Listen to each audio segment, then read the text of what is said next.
What I try and talk to them about is swimming straight lines and coming off, minimizing drag. Talk to me about drag first of all, and then we'll get on to propulsion and how we can create forward movement as well. I can tell you a piece, and then Sander will explain it also in detail, and also how we measure it, because that's interesting. Okay. Only to know things. Of course, there's friction drag, because the water moves over your body, so there's friction between the body and the water. And water is 800 times more dense than air, so you better be. That's in relation to your suit as well. Well, the suit. Yeah, exactly. Okay. And then second is that you have form drag. So if your body displaces, then behind you, of course, is a hole, and the water wants to go in there. So actually, it pushes your body back in the hole where you came from. So that's form drag. Okay, hang on a second. That's interesting. You went too fast there. Simplify that for me again. Explain that. So you take some place in the water. So you are in that water. Okay. And you displace from this position to that position. So then that body takes this position, but here is a hole where you were. So that water wants to go in that hole behind you. So actually it pushes you back where you came from. So you have high pressure in front of the swimmer and low pressure behind the swimmer. So actually it tries to push you back. So really? So it's like a suction. It tries to suck you back. Exactly. And then the third is the wave drag. And you know that you have wave drag because you know also that when you swim underwater, that if you go 3 times the diameter of your body underwater, then the wave drag is not there. So that's the reason that swimmers start and swim a wild butterfly kick underwater. Same as the turn, right? Like you're trying to get under the wave drag. Exactly, because the wave is made on the edge between air and water. And when you go 2 meters a second, body speed, then 50% of your resistance is wave drag. So you better avoid it as much as you can because it's a huge amount of your drag. And so as the body's traveling down the pool, let's say we're heading towards a turn, we go into a turn. Obviously, you've got this wave drag coming behind you. How deep is the wave drag? Does it become less the deeper you go? The 3 times your diameter of your body. So if I sit like this, then this is the diameter. This is the widest point. If you go 3 times that distance underwater, then you don't see any wave drag. You don't experience it. And you can see it because the water doesn't move anymore. And that's the idea. And then the other thing is, of course, propulsion. So you try to push against water, but you can put a lot of your energy in pushing water back, but you can also try to move your body forward. So partly the water starts moving and you want to go forward. So there is positive drag that you go forward, and there is negative drag that you put water backwards instead that the body goes forward. Yeah, so it actually resists your forward motion, the resistance, but it also helps you, the drag helps you to create propulsion. So the drag around your arms and your legs that you use to create propulsion, that's actually beneficial drag.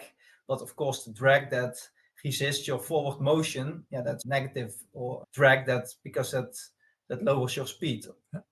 And nice is that Sander is capable, because we work closely with the University of Human Movement Science, for example, in Amsterdam. And we have a system here, the MAT system, and you know that probably.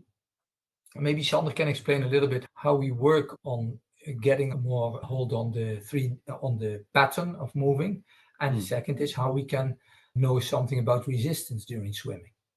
Yeah, so I start with the resistance because that was our topic before. So there are actually 3 big, let's say, methods to determine drag in swimming, which are not like they all give different numbers. So there's not like a gold standard for measuring drag in swimming, but one of the major methods that exist is the measuring active drag system, which consists of a rod with push-off pads attached to it. So it's a rod on the water and there are push-off pads on top of it, and you actually swim over the system and push off against the pads.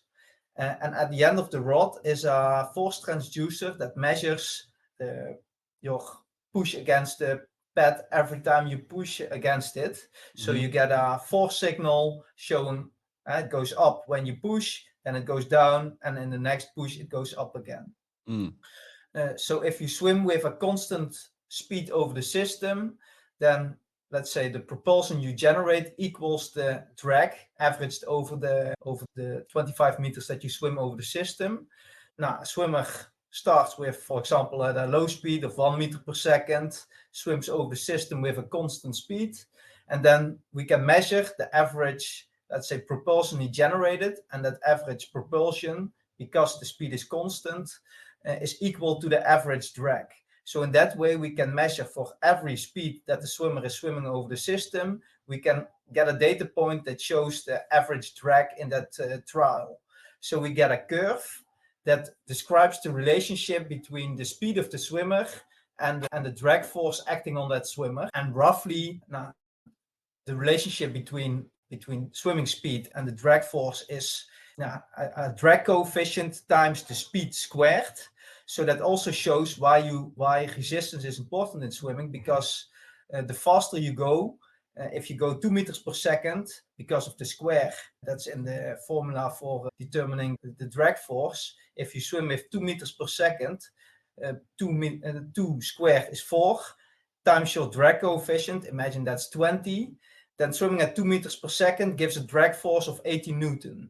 But if you swim at 1.5 meters per second, 1.5 squared is 2.25 times 20 is 5, I think. So that means that the faster you go, the more force you need to overcome the drag. And that's what makes swimming complicated to reach really high velocities, because the drag force becomes huge. Okay, good. All right. So you came full circle. That's good, because you started to get into math and my head was started to explode, and you proved that you're way smarter than me. But in the end there, you basically said that the faster you go, the more propulsion you create, but also the more resistance and drag you create. Okay. And so that's why it's so interesting to know also something about the body, for example, because sometimes you see very, let's say, almost skinny swimmers. Yeah. But they don't look so strong, but they deliver so much power. But if you have little drag, you don't need so much power to go forward. Like Anthony Irvin is a great example. Exactly. Or if you look at Ranomi instead of Marit Steenbergen. Marit Steenbergen is, let's say, she's not skinny, but she is, I don't know how you call it in English. She's tall, and she's not, she doesn't look like a sprinter. The difference between lean and thin and long. Lean. She's lean. And Ranomi is strong. But of course, Ranomi can deliver much more power, but she also has more drag. Like Ben Proud. Ben Proud. Exactly. So Ben you look Proud, at Flora Manadou. Yeah. So those are big boys. Right. And they deliver, of course, an enormous power, but you also have more resistance. So at the end, the accusation is, what's the best combination between drag and delivered power? And that was also one of the studies in my thesis. It was about, we called it the power to drag ratio. So we found that there was a strong correlation between, let's say, the correlation was less highly correlated to swimming speed compared to the power to drag ratio. So actually the swimmers who were fast in swimming over the mat system were also fast in swimming 25 meters.